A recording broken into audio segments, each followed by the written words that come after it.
Pemirsa, kelompok Ansarullah Houthi Yaman merilis rekaman gelombang serangan ke Israel.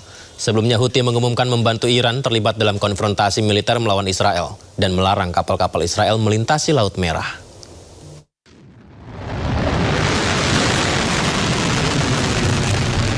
Gelombang serangan rudal diluncurkan kelompok Ansarullah Houthi Yaman. Serangan rudal Houthi menargetkan Israel. Houthi sebagai kelompok proksi Iran mengumumkan membela Iran untuk konfrontasi militer dengan Israel. Keputusan ini diambil Houthi setelah Iran saling serang dengan Israel akibat Israel melanggar gencatan senjata membombardir Lebanon. Houthi pun mengumumkan melarang kapal-kapal Israel dan perusahaan yang terafiliasi melintasi Laut Merah dan Selat Bab el-Mandeb.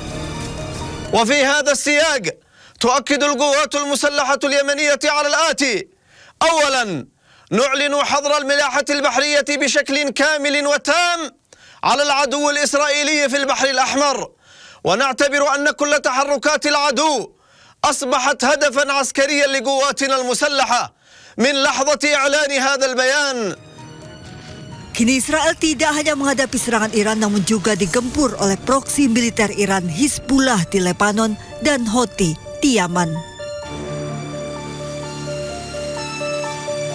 Kelompok Houthi di Yaman mendukung operasi militer yang dilancarkan Iran terhadap Israel dengan meluncurkan sejumlah drone ke Israel. Sejumlah rekaman video menunjukkan militer Israel menangkap drone serangan dari Iran di kawasan Eilat, Israel di luar pantai Laut Merah. Usai drone berhasil dihancurkan di udara, tak lama sirine serangan pun berbunyi. Peluncuran drone ini diduga dilakukan oleh kelompok Houthi di Yaman yang didukung Iran. Kelompok Houthi mendukung Iran menembakkan rudal dan drone ke Israel untuk memperingatkan Israel agar tidak melakukan eskalasi lebih luas.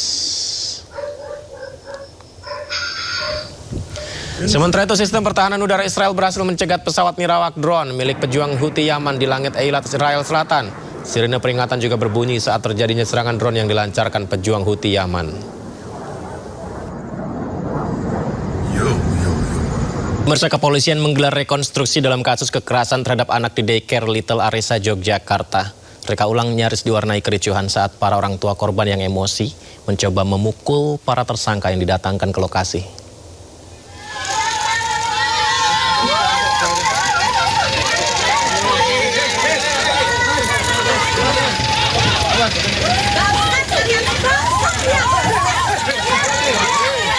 Kedatangan para tersangka dalam rekonstruksi atau reka ulang yang digelar aparat kepolisian dalam kasus kekerasan terhadap anak di daycare Little Aresa, Yogyakarta nyaris diwarnai kericuan.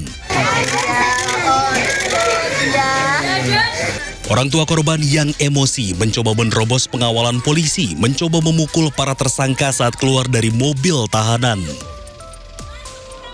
Orang tua korban berharap para tersangka dapat dihukum berat.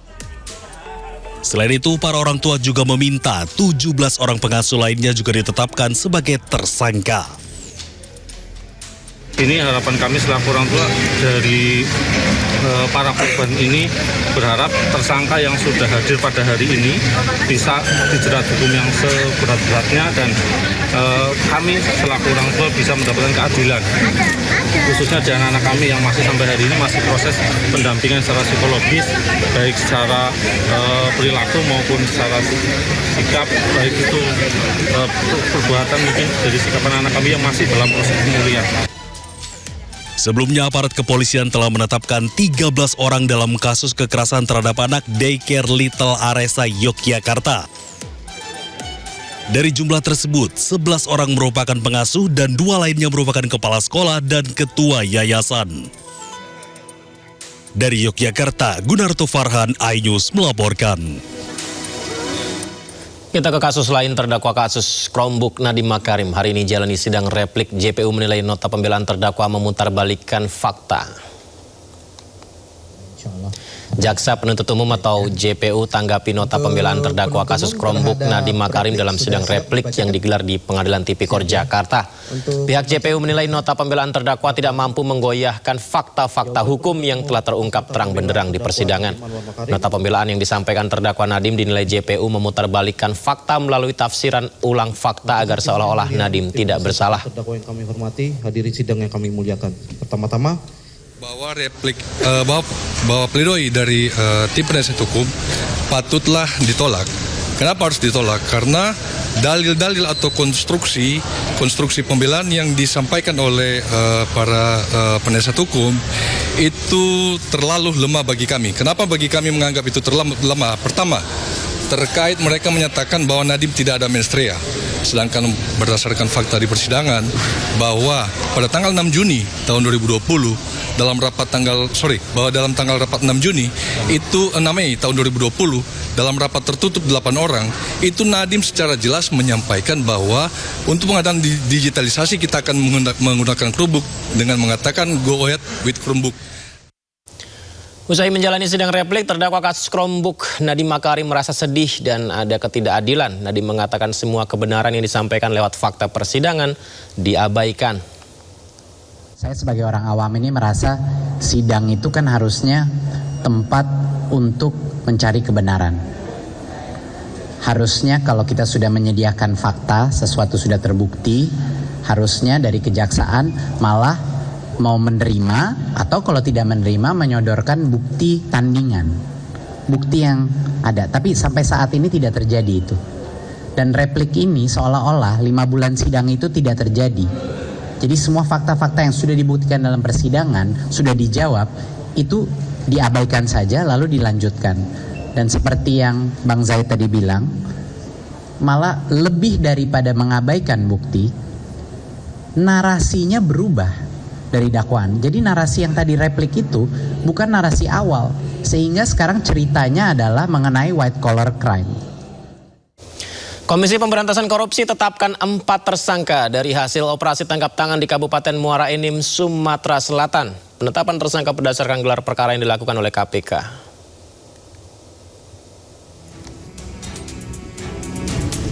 Bupati Muara Enim Edison tiba di gedung KPK Jakarta dengan pengawalan ketat petugas dan langsung masuk ke gedung Merah Putih untuk jalani pemeriksaan. Edison sebelumnya tertangkap tangan oleh penyidik KPK dalam kasus dugaan korupsi di lingkungan Dinas Pendidikan dan Kebudayaan. Selain Edison, KPK juga mengamankan 9 orang lain, sementara 4 orang ditetapkan tersangka. Kemudian dari penyidikan tersebut, KPK juga sudah menetapkan pihak-pihak sebagai tersangka, di mana dalam penyidikan ini ditetapkan 4 orang sebagai tersangka. Kemudian dalam peristiwa tertangkap tangan ini, tim mengamankan 10 orang, 5 orang di wilayah Jakarta dan 5 orang di wilayah Sumatera Selatan. Selain itu, tim juga mengamankan barang bukti, diantaranya uang dalam bentuk tunai, rupiah, dolar, kemudian rial, dan juga ada sejumlah saldo dalam rekening. Karena memang beberapa rekening ini diduga digunakan sebagai penampungan terkait dengan dugaan penerimaan yang dilakukan oleh para oknum di pemerintah Kabupaten Muara Enim dari para pihak swasta, sehingga dilakukan pengamanan terhadap saldo-saldo dalam rekening tersebut. Total sekitar hampir 2 miliar yang diamankan oleh tim dalam rangkaian peristiwa tertangkap tangan ini. Sebelumnya, tim penyidik KPK menyegel sejumlah ruangan di lingkungan pemerintah Kabupaten Muara Enim, Sumatera Selatan. Selain itu, rumah dinas Bupati Muara Enim juga turut disegel penyidik. Tim Liputan iNews melaporkan. DPR resmi mengesahkan RUU Polri menjadi undang-undang. Salah satu poin penting yang diatur dalam Undang-Undang Polri baru adalah anggota Polri aktif bisa menduduki jabatan di institusi sipil. Pemerintah dan DPR menyepakati anggota Polri aktif tetap dapat menduduki jabatan di luar institusi kepolisian. Jadi selain jabatan yang berkaitan langsung dengan fungsi kepolisian, anggota Polri juga bisa ditempatkan di kementerian atau lembaga atas permintaan instansi terkait. Jadi selain itu substansi penting yang disepakati dalam RUU Polri adalah perubahan batas usia pensiun anggota polisi. Di aturan baru, Tamtama dan Bintara punya batas usia pensiun paling tinggi 59 tahun. Itu Tamtama dan Bintara ya, 59 tahun. Sementara perwira pertama, perwira menengah, perwira tinggi punya batas usia pensiun paling tinggi 60 tahun. Adapun bagi perwira tinggi bintang 4 Usia pensiun ditetapkan paling tinggi 60 tahun dan dapat diperpanjang selama 1 tahun kalau di posisi perwira tinggi bintang 4. Ya, sementara dalam aturan sebelumnya seluruh anggota Polri punya batas usia pensiun itu paling tinggi 58. Usianya 58 tahun tanpa membedakan jenjang kepangkatan. Tapi di Undang-Undang Polri baru ini ada perbedaan jenjang kepangkatan ya. Usia pensiun paling tinggi 60 tahun. Yang berikut itu adalah mengenai penugasan Polri di luar struktur yang kita akan kembalikan kepada apa yang dibunyikan dalam Undang-Undang Dasar 1945 pasal 30 ayat 4 bahwa memang tugas Polri itu ada 3. Yang pertama adalah Harkamtipmas, jadi pemeliharaan ketertiban masyarakat. Yang kedua adalah perlindungan dan pelayanan terhadap masyarakat, dan yang ketiga adalah penegakan hukum. Itu yang kemudian kita rincikan pada bidang-bidang itu yang bisa sekali lagi dapat ditempatkan anggota Polri di situ. Dan berikut 8 poin utama dalam Undang-Undang Polri yang baru disahkan, pemirsa. 8 poin utama Undang-Undang Polri. Yang pertama, penegasan arah transformasi Polri yang profesional, transparan, integritas. 2, penguatan fungsi pengawasan dan keterbukaan teknologi informasi. 3, jaminan netralitas anggota Polri dan sistem pembinaan karir. 4, peningkatan kualitas pelayanan pelindungan masyarakat penegakan hukum. 5, pengaturan lebih ketat terkait penugasan anggota Polri di luar institusi. 6, penataan sistem pensiun yang lebih terukur. 7, penguatan kurikulum berbasis HAM, demokrasi dan pendekatan humanis. Kemudian 8, penguatan fungsi dan kedudukan Kompolnas sebagai lembaga pengawas internal Polri.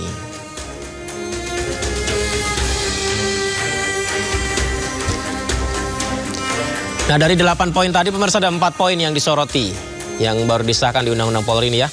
Jadi 4 poin tersebut adalah: pertama, Presiden bisa perpanjang masa pensiun Kapolri. Kedua, polisi aktif bisa duduki jabatan sipil tertentu. Polisi aktif bisa duduki jabatan sipil tertentu. 3, syarat pendidikan masuk Polri tetap minimal SMA.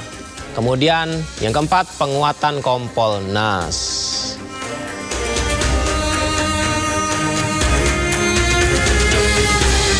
Baik, semoga saja bisa mendorong tugas kepolisian Indonesia semakin baik ya. Dan informasi lain, di tengah isu pergantian jajaran kabinet, anggota Dewan Ekonomi Nasional sekaligus ex-Menkeu Khatib Basri dipanggil Presiden Prabowo ke istana. Informasi usai jeda, tetaplah di Sindo Prime.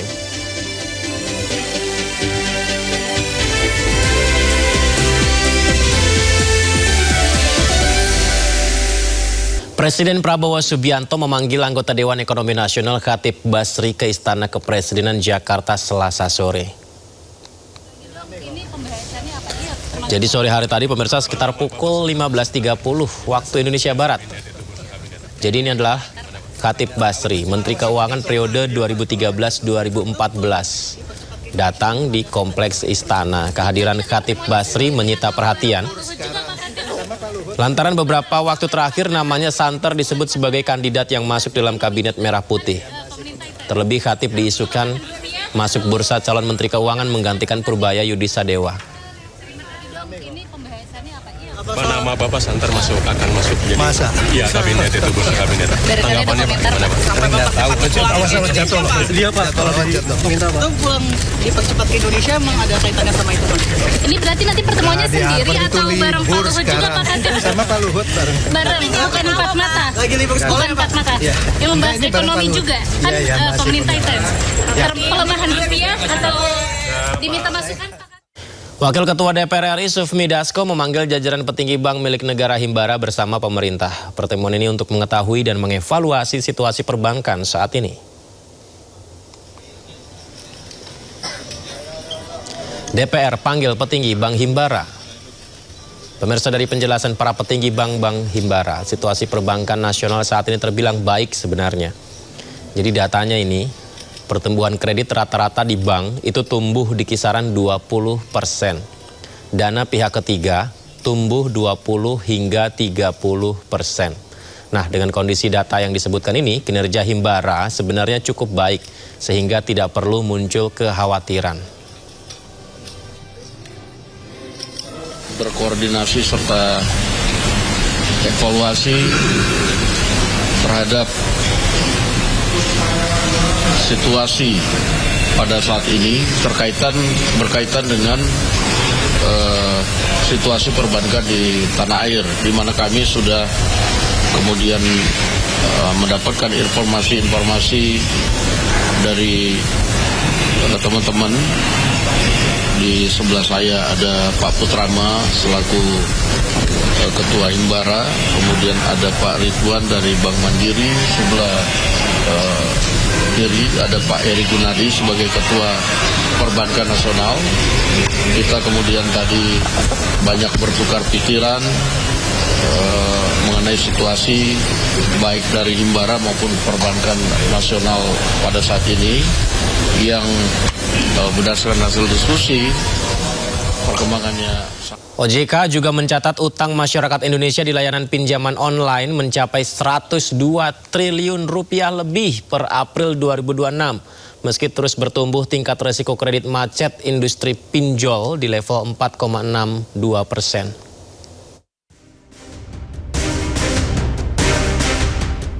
Otoritas Jasa Keuangan mencatat utang masyarakat Indonesia di layanan pinjaman daring atau pinjaman online mencapai 102,07 triliun rupiah per April 2026. Nilai tersebut tumbuh 26,11% dibandingkan secara tahunan. Kepala Eksekutif Pengawas Lembaga Pembiayaan Perusahaan Modal Ventura, Lembaga Keuangan Mikro, dan Lembaga Jasa Keuangan lainnya OJK Agusman mengatakan, meski terus tumbuh, tingkat risiko kredit macet industri pinjol di level 4,62%. Angka tersebut tercermin dari tingkat wan prestasi lebih dari 90 hari atau TWP 90. Sementara itu, pada industri pinjaman daring atau PINDAR, outstanding pembiayaan pada April 2026 tumbuh 26,11% year on year dengan nominal sebesar 102,07 triliun rupiah. Tingkat risiko kredit macet secara agregat atau TWP 90 tercatat di posisi 4,62%. Selain pinjol, OJK mencatat piutang pembiayaan perusahaan pembiayaan atau multifinance mencapai 514,65 triliun rupiah pada April 2026 atau tumbuh 2,08% secara tahunan.